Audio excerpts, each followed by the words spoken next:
Our goal is simple: to help you achieve the dream and vision you first had when you thought about starting a business. We're here to make growing your business less complicated. There are building blocks to build a sustainable business. We promise to seek them out and address them all. The Better Your Business Show starts now.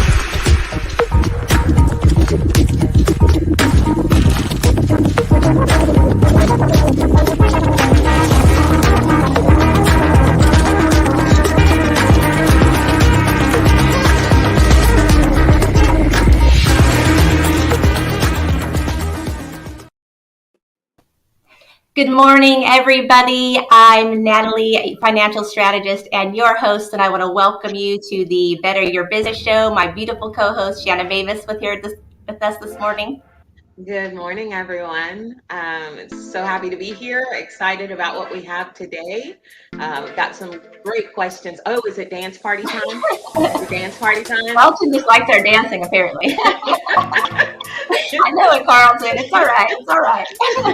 Today is worth dancing about, though, because I've got a whole bunch of questions for our expert. As you know, we're really working on business owners bettering their business. You know, that's one of the things that we talked about right before the show. How do we do this? And with his expertise and, cost reduction for businesses, that's going to be, beneficial for anyone trying to build or grow or maintain a business. We're looking at sustainability. You've got to factor in, how do I make more money or how do I cut my costs without necessarily getting rid of your people. So I'd love to talk to, I'm excited to talk to him about that and find out more of how business owners are able to make these decisions. What do they need to be factoring in? How do we know when it's time to make these changes in our business? So yeah, super excited for him. Me too. When we were speaking this morning, because it made me think of just our personal finances. How often do we step back and take the time to see where are we overspending in our own finances? And it's probably just a fraction compared to what we're spending in our businesses. So I thought, if we're not doing that with our own finances, how many people are doing that in their business? And how much money are they wasting? I don't want to say wasting, but mistaken repurposing, right? By taking the time to look at that. So it's very intriguing. When we were speaking with Carlos, I was like, oh, this is good. I like this. So yeah, let's bring him in. So we have Carlos McCain. He's with the Definitive Cost Reduction Group.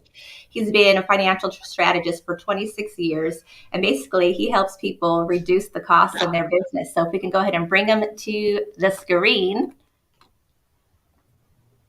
Mr. Carlos McCain. Good morning, everyone. How are you guys doing? We're doing Awesome.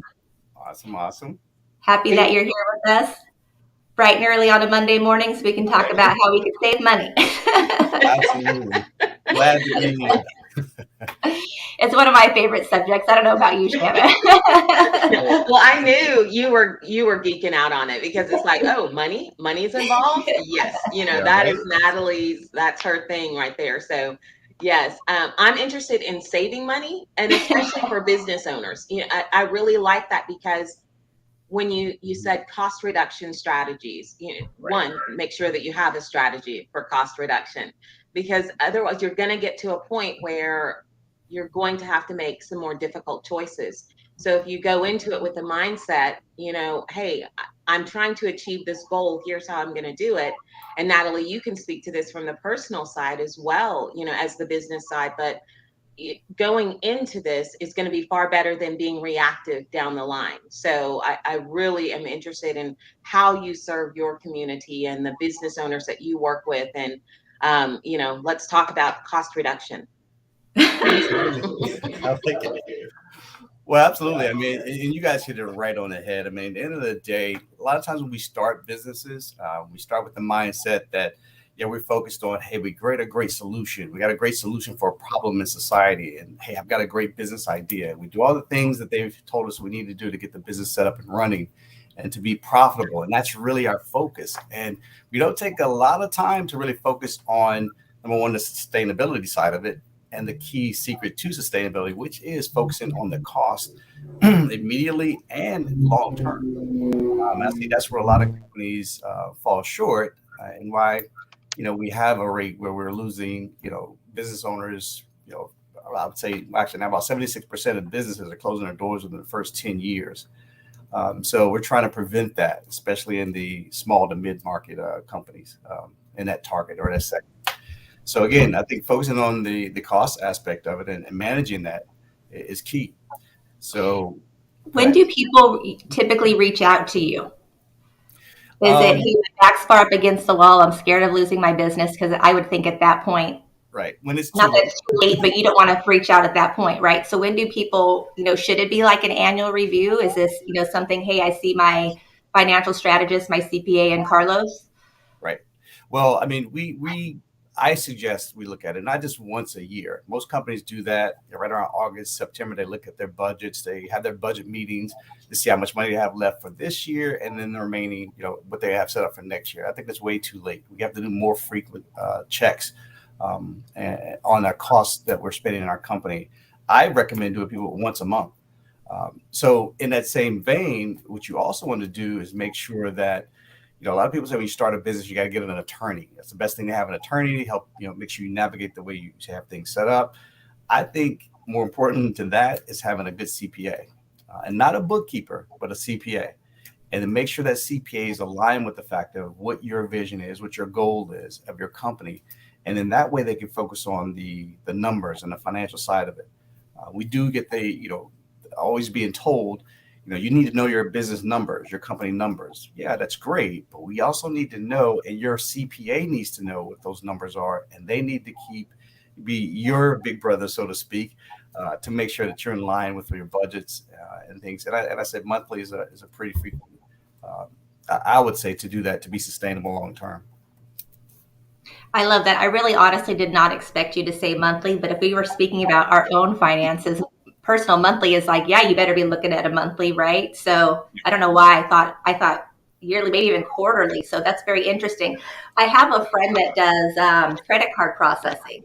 Mm-hmm. And it is always very intriguing to me because she'll show me some of these businesses that she helps, and she'll save them $7,000 to $10,000 all the time. Like, it blows my mind how much money she saves them. Yes. And I think that's just one aspect. I'm sure you're probably seeing $7,000 to $10,000 being lit on fire in many different areas. Easily.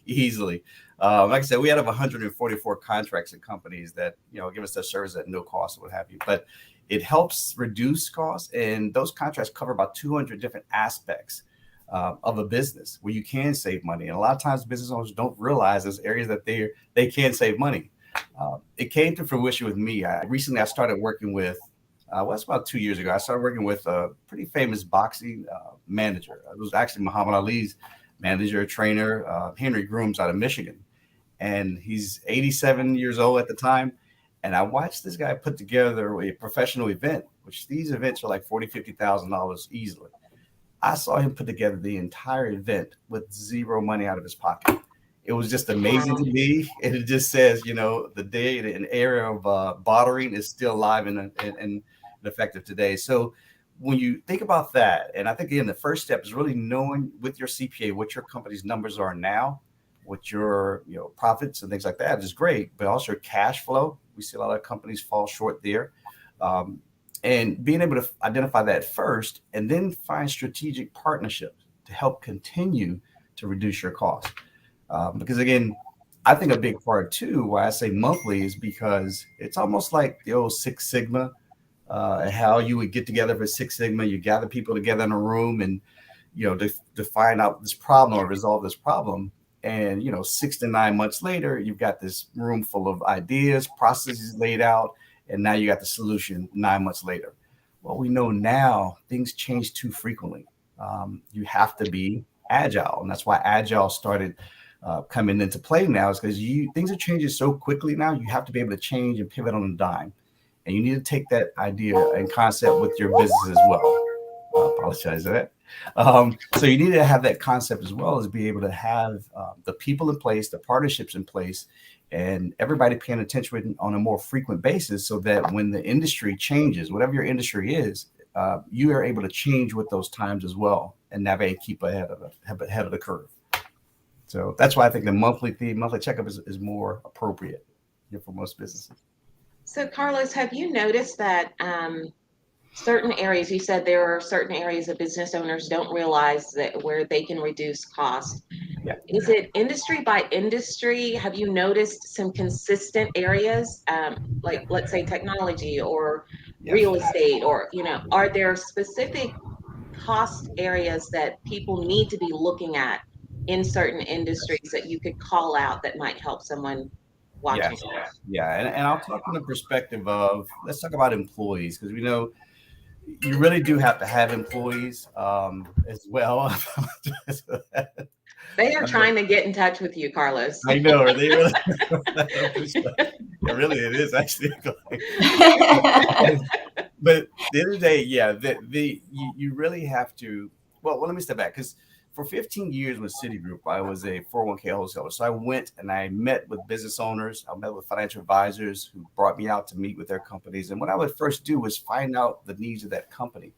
And what I found a common theme was, if you were a one-person company all up to 1,000 employees, everybody was still looking at the situation where they're looking to save money, number one, but the point where they're looking to grow and they're going to add 1 or 2 employees, what they were finding as some of the problems was, when they invested in technology, they started eliminating people. Okay, that to some extent did save money, but you still need people there even to run the technology. So what we started seeing was they didn't have enough things in place to retain those employees, and with the cost that they were overlooking was the amount it cost them to actually train those individuals. So it was very costly for a lot of companies, regardless of the size of the industry, that when you bring a person on and you train them for 3 months, 9 months, whatever the case, a year, and the cost behind that, and then have that person leave for something other than 25 cents more to your competitor, or this company has benefits and you don't. That cost of retraining someone else, it was something that a lot of companies were blindsided by. And that was one of the things that we did to really show them the cost behind that and the time spent behind that. So it was very eye-opening. Yeah. So then, I would think that's an easy 6 figures. No, absolutely. And I'm not going to notice it, but Yes. That's very, very interesting. That's the beauty of retention and that long-term investment. Absolutely. So then, do you work with them to create the plan or the strategy, or is that where someone else comes in that just says, hey, you've got to retain them. We can do, XYZ. And you and Natalie talked about specifically like 401ks, employee, Right. like you said, employee benefits. What's going to make them want to stay here? Because there's Right. always going to be someone offering something more attractive, a little bit more money, or this perk or that perk. So does your company work with them to create the programs that will help them stay, or do they need to bring in another expert? No, we actually will work with them on the entire package. Yeah, we're going to take a holistic look at their entire company, their industry. We do a deep dive even on their competitors, what they're doing. And then we look, even more granular with their specific processes and what they're doing. And we will bring in people if necessary. But at the end of the day, we have a good group of people who've already found a lot of solutions over the past 6 years that we could pretty much, handle a lot of the cost reduction steps that they'll need to take once they come on board with us. And that's from, setting up a corporate retirement plan to be able to put money away, for employees, which they want, and retain those employees. Also, we found a way to even for business owners that spent a lot of time, building the company and didn't put away for their own retirement because they're putting money back into the business. There now is ways for the IRS to allow them to catch up on those contributions by doing even more than what's allowed, in your normal 401k, for example. So we do that holistic approach, and we do it from that all the way to, you've got a storefront and you're spending X amount of money on maintenance. We're able to even help reduce from that standpoint, because that's another cost a lot of people don't itemize out, but it's one of the bigger loss along with payroll. So it does. I was trying to pause to see if Natalie was going to ask a question, because I have lots of questions around. Absolutely. Well, because I think about a lot of businesses will end up cutting people, right? And it just seems like that should be last resort. It seems like there's got to be so many different things that you can do, because like you said, you're going to need people. Bottom line, you're going to need people to run your business. Right. But it seems like that's where most of that's where they go first, is we're just going to lay off a whole bunch of people, and we're making just some very terrible, in my opinion, business decisions. We're spending money. We're just, flying people all over the world to, on Hail Marys, when we could potentially cut that out, keep these people, restructure the way that we're doing our business. It just, well, you are seeing that quite a bit now. That's a very good point. You are seeing companies trying to retain employees and put efforts towards that even more. Because again, when the technology came out and there was even business cuts, that made it more advantageous for them to implement, new technology. A lot of them were cutting people, but that's slowly starting to wane away from that. And people are trying to retain employees. They see the value of that and the loss from a training perspective. But now you got this little thing that's happening where the generations that's coming into the workforce now aren't necessarily your long-term tenure type of employees. They're not in that mindset at all. So you find what we call contract hoppers. You find people want to come onto the company 1-2 years and go to the next company, get a guaranteed 2 years there, and they do the 2 years and they jump into another one. So it's very hard on the business owner to continue to scale and grow when they have employees doing that. So it's a situation now where, actually staffing is one of the key industries that's growing quite a bit now because we do have that mindset. But there are some solutions out there for business owners to try and retain these employees. And it is surrounding the area of employee benefits, corporate benefits that are being offered, and quality ones that are there. The hurdle for most business owners when trying to implement that, once they realized that, was that the cost behind these employer benefits was just astronomical. Right. Nowadays, there are solutions. I've built entire benefit packages for companies that cost the company zero. They were able to offer that to the employees, able to advertise it, to really attract employees. So there are some changes taking place. There always are around employer benefits that can help retain those employees that are looking for that, instead of looking for big bonuses and things like that. So traditionally, which is what they were looking to do.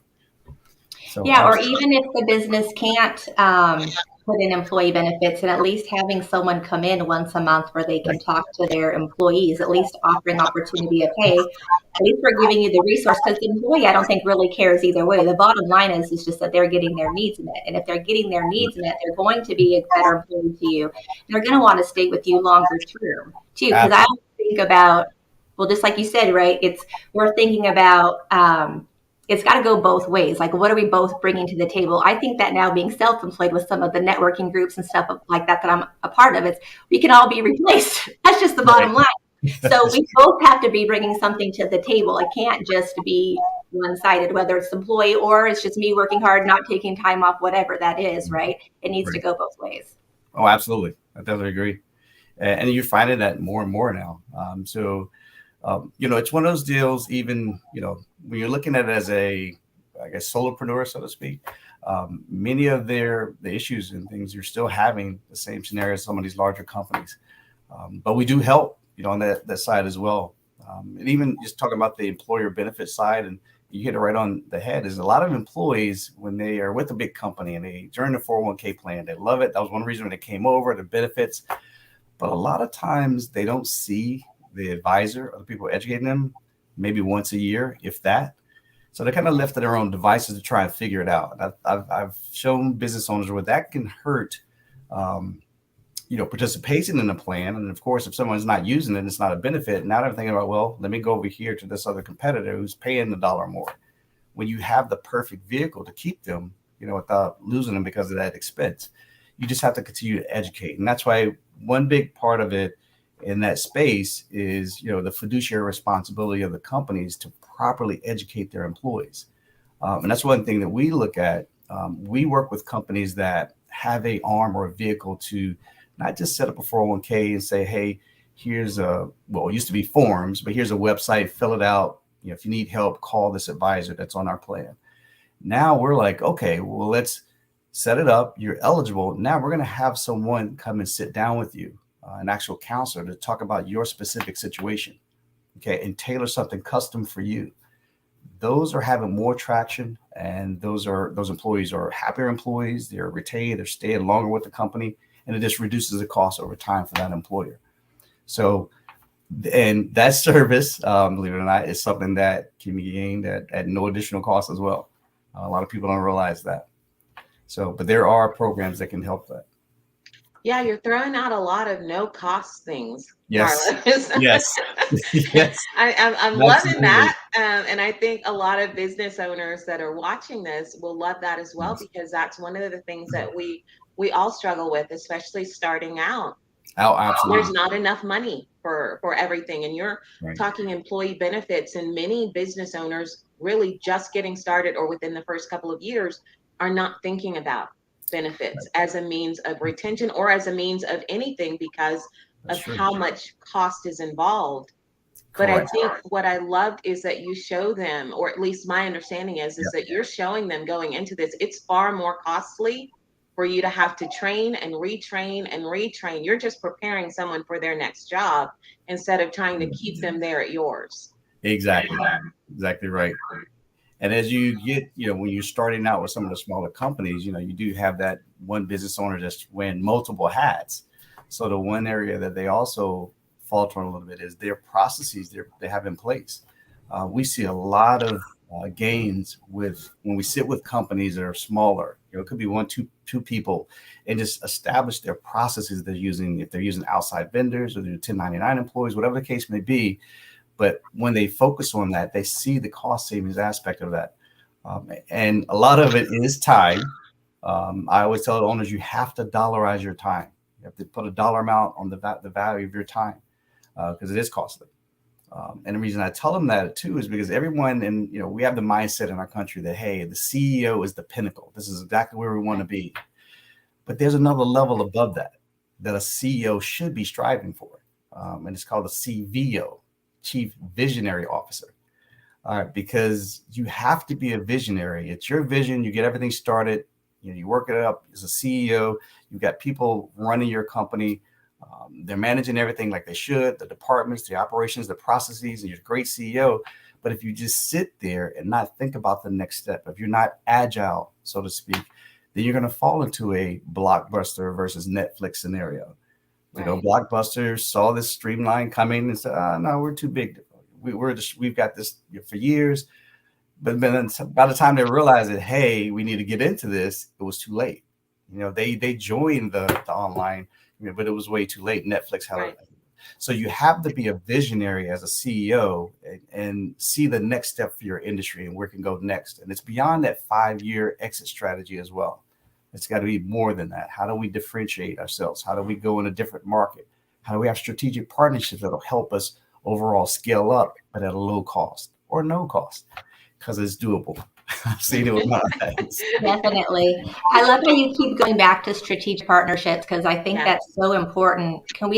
Let's talk about that a little bit. I like to think that Shannon and I are strategic partnership. We're here with you right now. That's a strategic partnership, right? I do systems. Everything that we're doing is all strategic partnerships. And absolutely. We're actually, someone put in there, I don't think we post it? There was a question. It was, what should entrepreneurs that are bootstrapping their business keep in mind, need to know, or always think about? And so I think strategic partnerships is a big one. Yes. And strategic part. And I said earlier, like I said, Henry Grooms did that $40,000 event with zero money. And it was all about strategic partnerships. I mean, if you look at all the other industries that your industry will touch, and you go talk to those business owners and find out a little bit of some of their needs and realize that your product more likely has some type of solution for them, then you just sit down and negotiate. You have an understanding that, hey, I'm here. We both have this issue. We can solve for each other. All right, let's move the needle for both of our firms by forming this strategic partnerships, and then we're able to scale and go from there. So I just think taking that step is really it's almost like you gotta have the courage to do that. A lot of people are, unfortunately, the last 10 years, our newer generations and new business owners are stuck on their electronic things and they're not really talking to people. But you really have to reach out, speak to people about what their goals are, find out how you can plug in and go from there. Those strategic partnerships will definitely help you keep your costs low. Definitely. Yeah, I agree. And you also have to have humility, less of an ego. And it Yes. cannot be about you. It's got to be about who you're 100%. serving. And that's where those partnerships, and yeah, Natalie, that's the reason that we're together. That's the reason we're bringing this show out there. That's the reason ESC exists, is to make sure that, Right. yeah, I mean, I knew that that's Yep. where, when you said that, it was just like, yeah, you're spot on, because there's this huge group of people who their desire is to help business owners. That's all. It's not about what my service is, because my service may not be the best service for you right now in this stage of your growth, right? It may be that you need to talk to a Natalie, or you need to talk to a Carlos, and maybe I'm not even the one for you, but I know a whole bunch of people who can help you grow your business. And I want you to, it's about that vision. Yeah. Well, or the other thing I think of too, just with these strategic partnerships, is I might not even like you like that. You know what I mean? Like, I think about that all the time. As we're doing things, I was talking to somebody and she goes, well, I don't want other people talking to so-and-so. And I said, well, for myself, I do. Like Shanna, even just looking at the show, not everybody's watching the show to see Natalie as much as I'd like to think I bring that value. Some people find me quite annoying, I'm sure, and love to hear from Shanna, and vice versa, right? That's the value. That's the value of the partnerships, right? Right. Yeah, that's true. I mean, you make a very good point. I had some dialogue with another partner the other day about this, is that, we're all trying to do business here. There's going to be partnerships that are going to make a good fit from every aspect, what we're offering as businesses, and there's just chemistry there, and that's going to work. But a lot of times that's not the case. At the end of the day, a lot of times we have to do business with people we don't like to get it and go. And if we're mutually understanding, then that's okay. That's okay. It's okay to do business with people you don't like. In a sense, that happens. You're not going to do business in a perfect world. Yes, you'll be able to do business with everybody you love. You love what they're doing and what their morals and things are about, but it's not going to happen that way. So we just have to, like I said, not have an ego, just understand the priority of that business and keep moving forward from that standpoint. But very That's good. Right. I love what Kayvon is saying. Yeah. My grandma used to say that to me. I love you, but I don't like you right now. Right. It's funny you say that too, because like in my history, I went to be a financial advisor with Smith Barney at the time, and the guy that kind of convinced me to leave where I was to go there, he said, hey, like, I'm going to bring you over. I know you're just starting out. You don't have a book of business because it's new, but I'm going to partner you with this corner office guy, and he's going to help you out. And he's going to do it. Okay, that's great. That's great. So go there, and that guy said, yeah, I hear you say, but it'd be better for you if you just did it on your own for a year or two and prove yourself, and then you could partner. I was like, okay, that's new. Now I've already decided that I've signed the contract and I'm driving an hour one way, which is going to be temporary. But I say, okay, you know what? That's fine. The partnership is there. I'll learn from him and we'll go from there. But at the end of the day, that partnership was, let's just say, it was very beneficial, because he didn't want to do business with me, but I ended up in a very short period of time doing like $8 million. And then all of a sudden it was like knocking on the door. Hey, can we do partnerships? And I'm like, I think I'm good. We're good. But that's what you have to really decide. You have to really look at your businesses and your partnerships, and realize there are partnerships that you definitely need. That again, it may not be with the best person. You may not see eye to eye. That's fine. But it could be enough to give you what you need and move it on your own. And then look at other partnerships, because there are other partnerships that are out there as well to help you with that. Definitely. Awesome. And with that, we are going to go into a quick commercial break. Go refill your coffee. We'll be right back. All right. First, you have to come to that equation. Do I want to do this by myself and just make money? I can tell you there's no one person registered company on the stock exchange, Fortune 500 company. If you say that, and for those of you who might be listening who believe, well, I did it. Okay, that means you are a master at the legals of business development. You understand all the law around business. You understand everything around CPAs, accounting, bookkeeping, tax law, marketing, social media, tech development, communications, management, HR policies, HIPAA laws. Just keep going down that list and just say, I mastered all those things. If you did, you're a vampire and you've been on this planet for over 700 years. If not, you're fooling yourself. One of the two. First of all, we are fooling ourselves. So I'm not even gonna let that slide. We are fooling ourselves when we think we can do it all.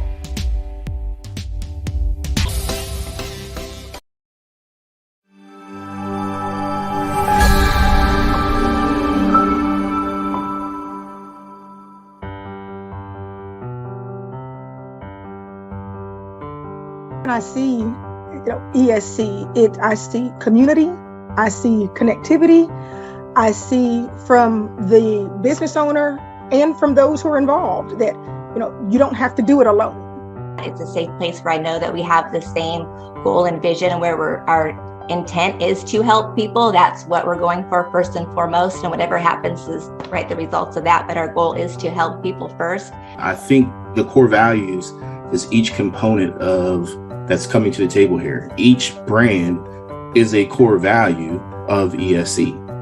It's a joining together of everybody.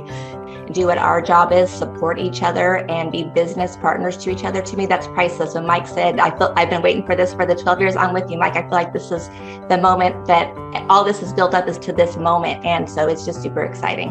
So. If people are looking for solutions, they're wanting to go into one place to support them in all kinds of different areas. And I see this as being revolutionary. It's just going to benefit so many people in such a profound way.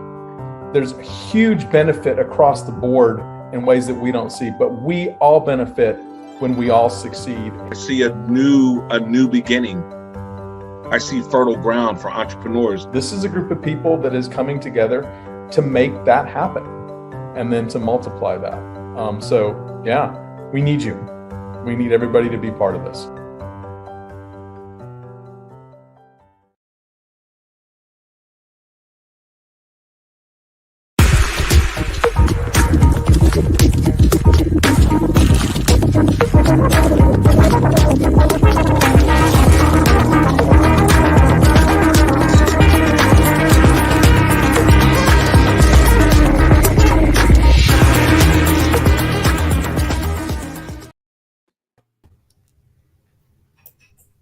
And we're back.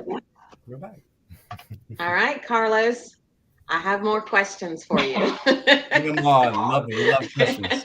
Now, I love that the two commercials that we just played, those two little ads, because you talked about that many business owners wearing all of the hats when they first start out, and that was one of my favorite discussions with Carlton, because it was just like I don't see how they can avoid it, and then we put together the team course that shows people how they can avoid wearing all of the hats in their business. So there's a solution for that. But when I was thinking about the cost of training employees, you mentioned that that's one of the highest costs to train and retrain or what have you. Is there a strategy or can that the reduction of that cost, there has to be some way to make that cheaper? Absolutely. Because in some industries, you're like baristas are going to go from place to place, coffee shop to coffee shop, potentially, right? But is there a way that if you were working with a coffee shop that you could go in and say, okay, you're going to have this, we can't avoid them leaving and going to Starbucks or going to the next coffee shop that opens up that's close to them or what have you. Right. But we can reduce the cost for what it costs for you to train them. Is that possible, or is that something that you explore? Yeah, we do. As a matter of fact, we even go one step further. Before we even get to the point of actually training, we go just before that. Before they even walk through the door, we work with business owners and find out, okay, this is the role that you need for this position. Okay, so what criteria are you looking for in this individual? So, over years, and I've been in corporate America for 25 years now, and I've taken multiple personality tests and things like that. I partner with one now that I'm hands down is probably the best one ever. They have, it's eerily scary how accurate they are. But what we've done now is establish, we'll go in and tell a company, okay, this is the role you're looking for. Okay, show me your ideal employee that fit that role. Great. We're going to take that employee and we're going to now fit a couple of criteria that we use. We're going to build that employee. And then when you start looking for those employees and hiring those employees, you're hiring specific to that demographic, that person, that mindset. And what that does is gets an employee that's there that can do the job, they're happy because they're successful doing the job. It takes very little to train them. They pick it up and they're happy over long term when you add other benefits. So that's going to help create that sustainability you need in that employee and reduce costs overall.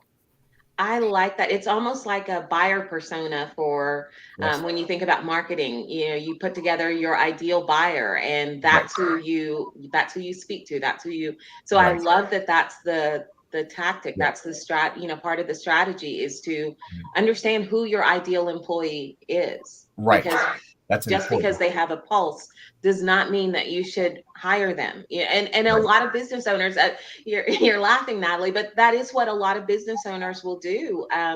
Is just bring anyone in. I'm so desperate. I need someone to work this, and so I'm going to hire the first person that walks in the door and isn't this or isn't that. Exactly. And we've shown business owners where, hey, you get that strategy that you're using. You're going to bring a warm body in and fill that. Okay, great. Look at the cost behind that. All right. Now look at the cost when they've left after a year. They encourage you. Now look at the cost it's going to if you just did a little extra up front to find out that ideal person and then put them in the right place. And now that person sticks and stays along. So even if they would leave after 2 years or 3 years, but guess what? The rate of return or return on investment, you're on the black right now. So that's what we help. We get very granular in that scenario to really help business owners see the cost savings analysis, and it helps with their decision making as well. Because as business owners, we're always told you got to know your numbers to let the numbers help make you make the decisions.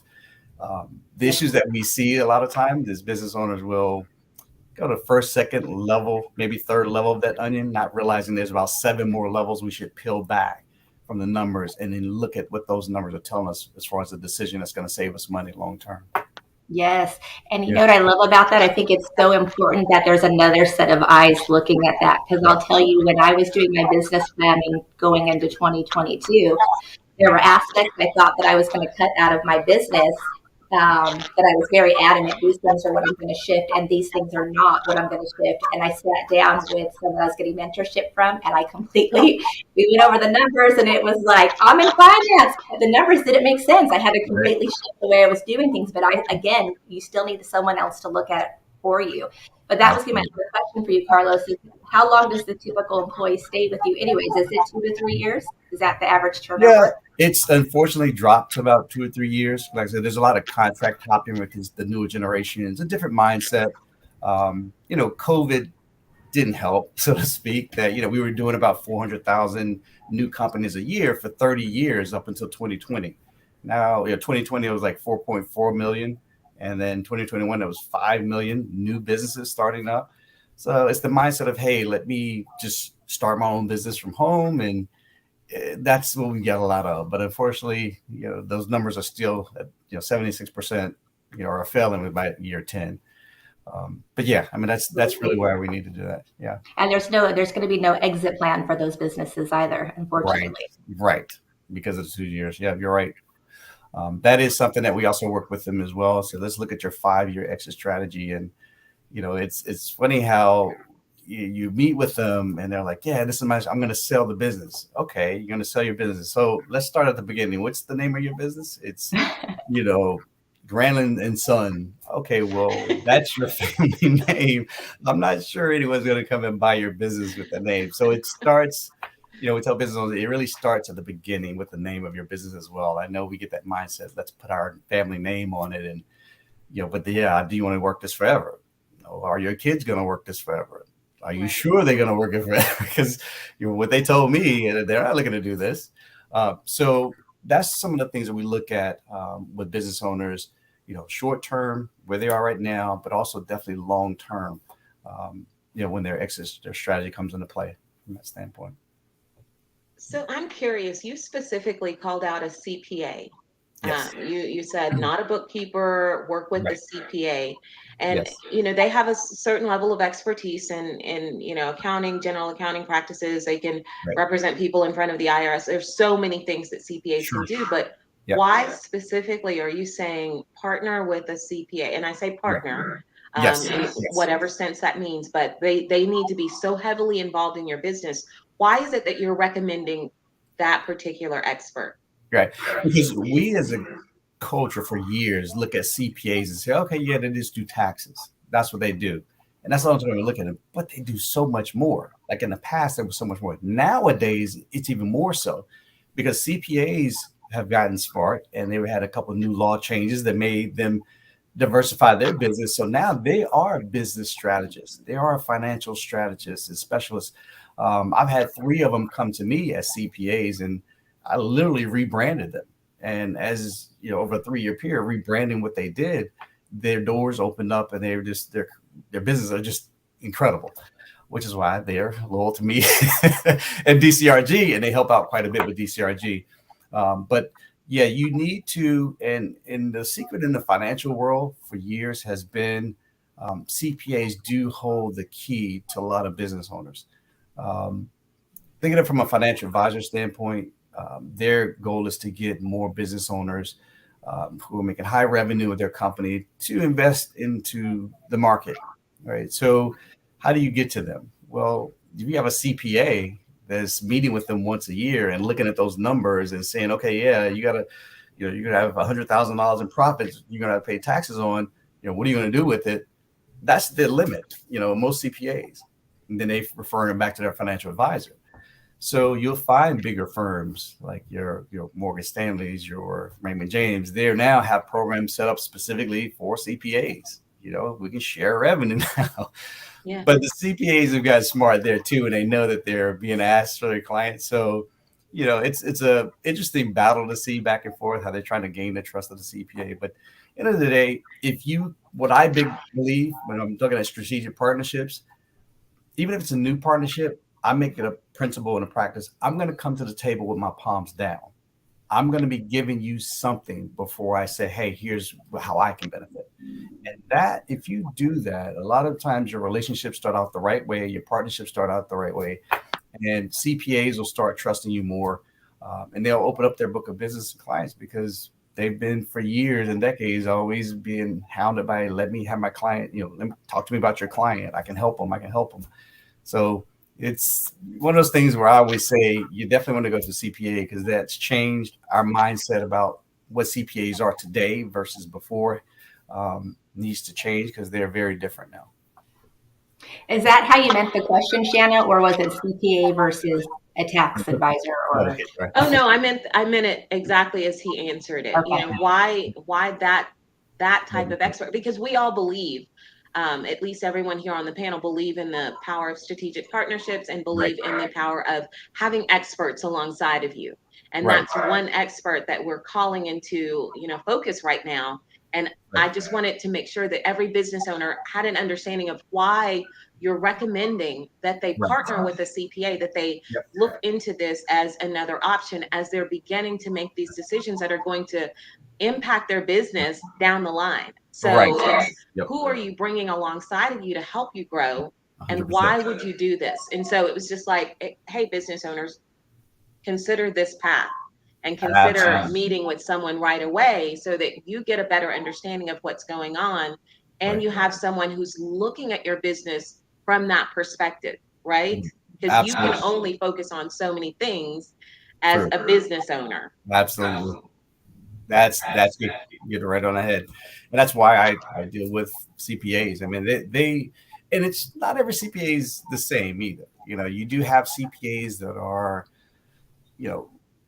they're on top of their craft. They're honing their craft is what I call it. You should be keeping on track of the new laws and things like that and apply it to your business and your clients all the time. I have 2 that are just spot on.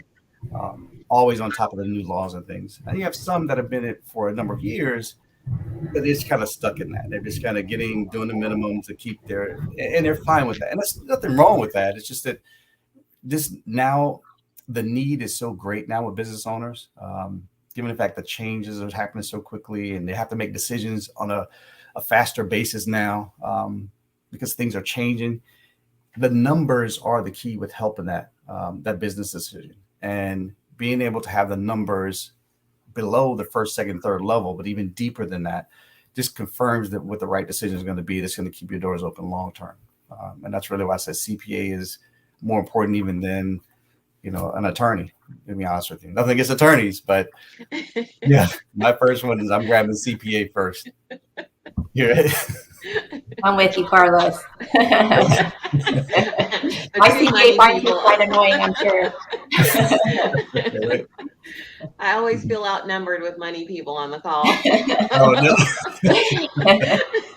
Well, Shannon, I mean, that's what you do, right? So you're like, I already know that game. But I'm not going to make big decisions without talking about what I'm doing first to my CPA. If I'm going to, buy an investment, buy an asset, do I need extra write-offs? What's my timeline of doing that? Because those things are going to impact things. Right. So I always have those type of conversations. Hey, next year, this is my intentions of what I'm going to do with this asset I'm purchasing, because again, it's all lines up, and I want to play things smart. I don't want to overpay in taxes, but I do want to show profit on my business because I do want to sell it at some point, right? Exactly. I've several times now. I never looked at it that way. I know I'm not the only one that walked into their CPA saying, hey, take me to the red line. We had a hard year in business, right. Whatever, all my write-offs. I know I'm not alone on that. But now what I've learned, right, is you don't want to do that if your intentions are to sell your business. Not a good idea, folks. Not a good idea, I guess, in general.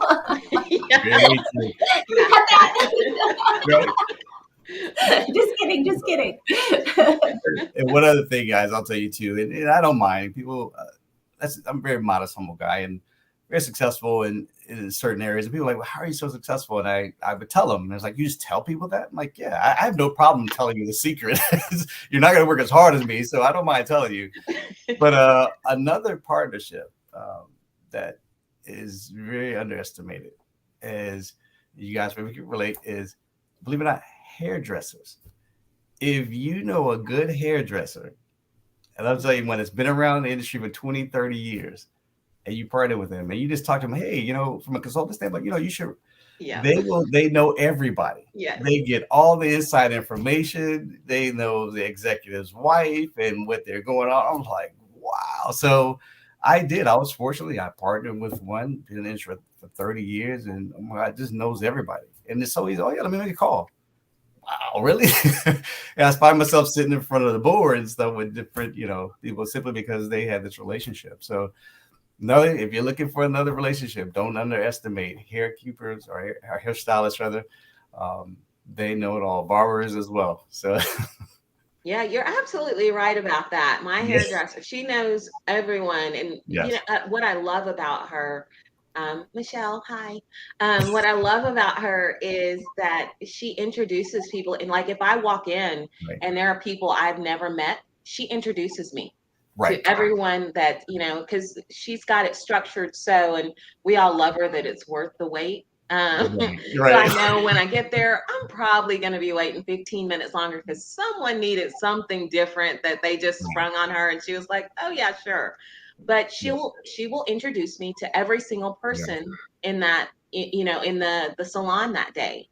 Oh, and she's talked to me about, people that I should meet, talk to other people about me. Right. That is an amazing, I hadn't even really thought of it as a strategic partnership until you just said that, but you're spot on there.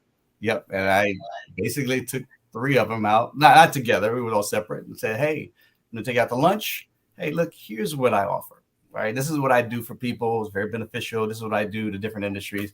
And that's all I needed. Oh, great. Because they enjoy connecting people. And so that was all. In every industry is like, hey, I got someone that does this and this and this. And call Carlos. He can help you with that too. And I was like, okay. But, that's important. I would say do that. The other thing we touched on earlier too, guys, is associations. There are associations that are geared and focused on growing businesses. And it's great to get in that networking of those individuals because you're all kind of on one accord, even if it's growing your own business. I partner with someone here as well, here in Tampa. I'll give him a shout out. Andrew Ware, he's a great guy. But he just put on something called the CEO Experience. It was a tremendous event. It was out at the airport at PF Chang's. The owner of it is Tisdale. I think his first name, but he was Darden and those groups. But long story short, it was an event where there were business owners there, and there were genuine business owners. They were, they had an event last year. And it was one of those deals you invited business owners, but you can, everybody and mother could come. They had kids and stuff there. But this year was like, no, if you're a business owner, all right, you're a business owner, your HR is fine, directors are fine. And when he got there and he did it, the feedback we received on it was like the quality of people, they couldn't believe it, like the amount of networking connections that they made there. So it was so much so that they tied it to Raymond James. It was a financial firm. And now they're going across country with it. And they just can't wait to get to, I think, Atlanta's next, Miami. It's almost like, hey, I'll be there. But those are the type of networking events you definitely want to do. So 2 parts of that. Make sure you get to networking events that are meaningful networking events. And then the ones when you're there, you got to know how to network as well. That's a big key. A lot of people just show up, pay everybody looks good. You think people come to, you got to, leave the fear at the door. You got to go with intention. Everybody's on the same intention. Let's make connections that help our businesses grow skills. So that's where we also have to focus on strategic partnerships as well as growing those. Definitely. I love what Carl Tayron put, which is partnering with a person's title can be idle, being that it's a label. But partnering with a person's character is combining your business with the code by which they are programmed to perform. That's 100%. Yeah. Absolutely. Yeah. Love that. That makes a big deal. Big difference. Yeah. And it makes me think too, even ESC, which we just played the commercial on, that's a great group to go network in. It's always a party in that group. I'll tell you, there's so much great things going on over there. Tons of giveaways for entrepreneurs. And I think I've said this a million times now, is there's just so much available to us, but it's us being open and to receiving to all the resources that we have out there. 100%. So you go to groups like that, and you're going to have exactly what you talked about, Carlos, which is strategic partnerships that have been put thought into, want to help businesses. That's why they're there. They've already hit certain levels that things they've accomplished. They want to pay it forward. And so a lot of us, that's why we're in that group. It's like, how can we contribute? How can we contribute? So you go over to that group, people are just giving away stuff left and right. That's a good time. So join the group. But yeah, there's a lot of those organizations and strategies that, it will just help you with your businesses and cost reduction. And I'll give you another one. We just signed a contract with. I'm not sure if you guys heard of a MEP. It's a multiple employer plan, or MUA. I haven't. Okay. The concept is this, it's smaller companies. Let's say we're just starting out. It's just us and our business, or 2 or 3 people. If we know we want to build a benefits package, we go to an insurance company and they are, say, I want to give insurance to my employees. Well, you're 3 people. The cost is going to be astronomical for the company and the employees because it's just 3 people. But take those 3-person companies and couple that with 1,000 other. Now you've got 3,000 employees. Then you go to the insurance company, and now they're saying, "Oh, we got 3,000 people, so we can give you great rates for your company and your employees." So this association is that. They're called MEPs or MUAs, and it just depends on what it is. MEP is more corporate 401k, MUA is more health. So that's one way to save money as a smaller company. But the other thing is, when you're networking with these organizations, I've seen financial advisors gain one of these relationships. Now, they're not easy to get, I will say that.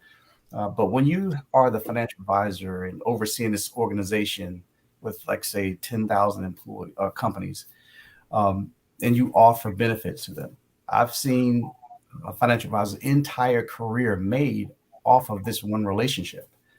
Because you have companies from all different types of backgrounds, industries. I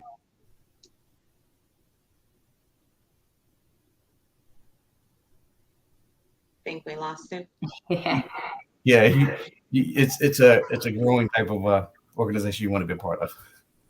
We lost him for a second, but you're back. Okay. Esther Mua, you want to be part of those organizations. Yes. Yeah, we have one now that's tied to a university where the business owners go through a certification program. And once they're certified, they're part of this organization. And we're just launching now all the products that can be offered to them, from staffing, from, advice, CPAs, things like that, and at a reduced cost. So, and that's going to keep growing. It's at 15,000 now, and it's going to continue to grow every year. So that would help from so many different, aspects. So Awesome. Good stuff. Well, Carlos, thank you so much for joining us this morning. We got to talk about how to reduce costs in our business. Hopefully everyone wants to do that. They can find you on all social media channels if they want any more information from you. And we appreciate you being here. Thank you so much. And he's frozen again. Yeah. All right, Ms. Shanna, take away from today. Yeah, I love the strategic partnerships, of course, because I think there was something that he said, bartering is not dead. But there's something to that it's not just about what I'm going to get, it's about what can I give. And it's truly us working together, like you and I, we bring the show, but outside of that, I know that I can trust, like Tehran said, I know I can trust your character. So when there's someone that I run into, it's just like, hey, I can't give you financial advice, but one of my partners can. You don't want me to give you financial advice. Let's put it that way. I still rely heavily on other people for that. So the strategic partnerships was something that was, really close to my heart. And just the cost reduction aspect of it, because I think reducing cost in any way that doesn't reduce people especially unless you don't need as many people, I guess is what I'm saying. But don't immediately go to, I've got to get rid of all of my people. Let's look at some of the other decisions that are being made in your business. Bring along the right experts, partner with a CPA or with, a firm like Carlos's, where that's where they're looking at is your business and focusing on helping you reduce the cost so that you can maintain those relationships and still grow a sustainable business. Definitely. That was my biggest takeaway is we have to delegate those things if we want to grow. It's just the truth. So hopefully we find that right partnership to help us do that. Yeah. So awesome show. I love that. I love that with Carlos. I didn't know that people actually just go in and revamp the whole thing for you. That's pretty cool. Yeah, that is. I've heard of firms similar to his, but one of the things that I loved about what he was saying is that many of these things are at no cost to the business owner. And when you're looking at it that way, that was the differentiator for me, because I know that there are firms that will go in and absolutely for thousands upon thousands of dollars will give you, here's exactly what you need to do, but you're spending all of that money that eventually you will save. And he's saying, hey, there's a different way of doing this. There are a lot of things that you can do at no cost to you that's going to impact your bottom line. And so, yeah, people need to really be looking into that. That's right. Awesome. All right, everybody. Thank you to ID Systems for today's sponsorship. Thank you to everyone who joined us today. Have a beautiful week, everybody. Do something today that your business will thank you for, and we'll see you Monday. Have a great week, everyone.